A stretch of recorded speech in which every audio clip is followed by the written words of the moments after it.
Xi Jinping visits Thailand without a mask amid stricter lockdowns being implemented in Beijing and Shanghai, and people begin protesting in Guangzhou.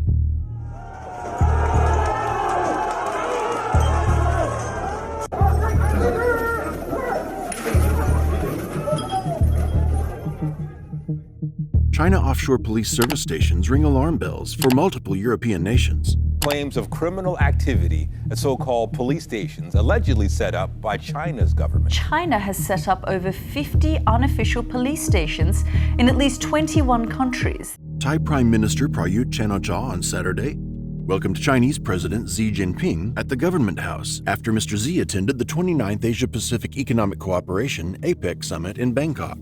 Both sides discussed varying issues along the lines of cybersecurity, e-commerce, science, and technology.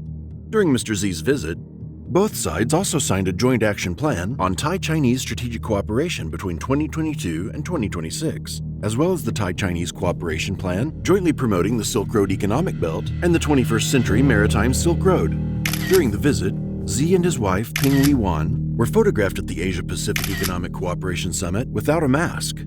For most people, it is normal, but for the citizens of China, it is far from representing normalcy.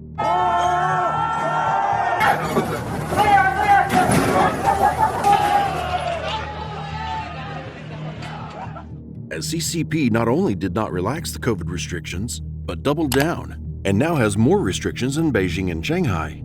Parks and museums have been shut down in Beijing, while Shanghai has tightened the lockdown measures, which is not good news.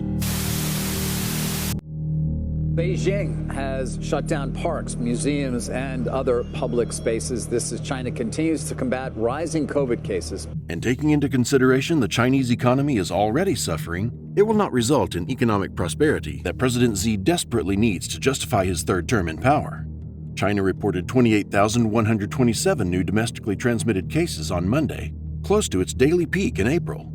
This brings into question the effectiveness of the zero COVID policy, although the CCP leaders might be realizing that the blanket lockdowns are hurting the country and its economy more than it is helping it. So, CCP has introduced adjustments to its zero COVID policy. Instead of locking down entire provinces, they will be locking down apartment buildings and other affected areas. This means instead of locking down millions of healthy people at a time, they will be locking down thousands of them. 社区样来说是。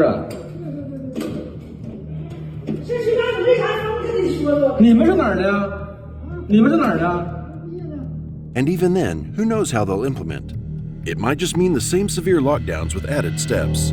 Meanwhile, the main campus of Peking University in Beijing has been locked down amid a worsening COVID-19 outbreak in cities across China that has forced millions into quarantine and increased frustrations as the government continues with its zero COVID strategy.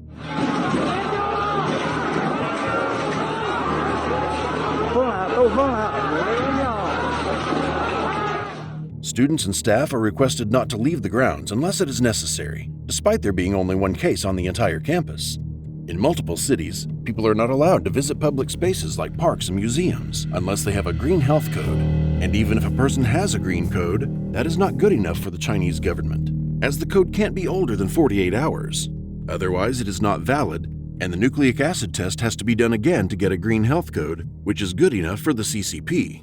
The latest round of lockdowns has turned frustration and anger into protests in a district of Guangzhou. Videos have surfaced online showing crowds in Haizu, which is home to many who work in the textile industry, pushing down barriers and flooding the streets in large numbers. Some could be seen protesting against the Dabai, which translates to Big White, who are hazmat suit-wearing workers who supervise the mass quarantines. Among the latest outbreaks, Guangzhou's is the largest, with new cases topping 5,000 for the first time, increasing concerns of even stricter localized lockdowns. Several hashtags related to the topic of riots in the area were scrubbed from Weibo, the Chinese clone of Twitter. When Reuters news agency asked for a comment from Guangzhou and Guangdong provincial police, they were met with silence.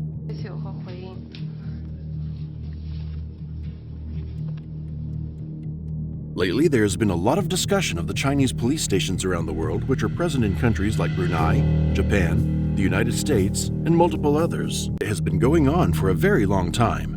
So long, in fact, that in 2018, police in China's eastern county of Qingqian proudly declared that they had set up 15 police service stations in cities across the world.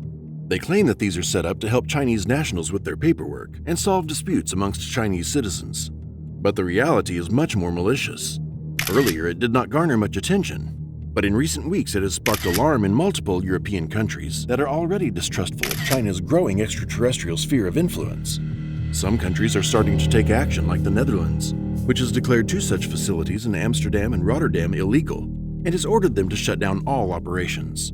Ireland has also demanded the closure of an office in Dublin, and UK Security Minister Tom Tugendhat said in a report that these undeclared Chinese police stations are extremely concerning. But despite all of the attention this has garnered, a lot of countries still have decided to take no action. Although you might think that these police service stations are set up by the Chinese central government, in reality, they are set up by the provincial level governments of Fuzhou, Xinjiang, and Guangzhou, which makes it even more concerning, as these provinces are known to have a high degree of surveillance over their citizens.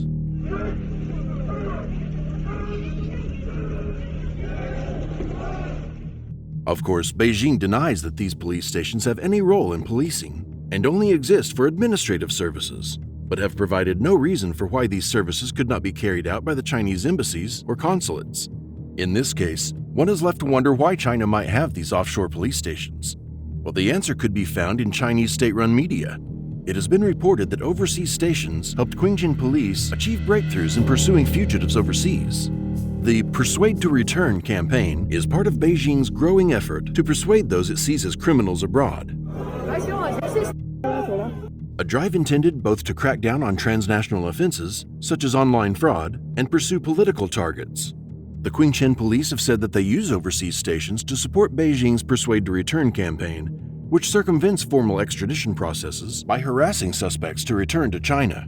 Chinese Vice Minister of Public Security, Du Hongwei, told a press conference in April that 210,000 fraudsters have been persuaded to return from overseas in 2021, but conveniently left out the methods used to persuade these criminals. Even though Ireland and the Netherlands have made it illegal for China to operate these police service centers, closing the stations will not end Beijing's desire to extend its law enforcement reach. A sweeping 2020 Hong Kong national security law makes it an offense for anyone, anywhere, to support making the city independent of China. Hong Kong's new security law is in full force with arrests and a very heavy police presence on the ground. An anti-online fraud law that takes effect in December criminalizes overseas scams that have victims in China.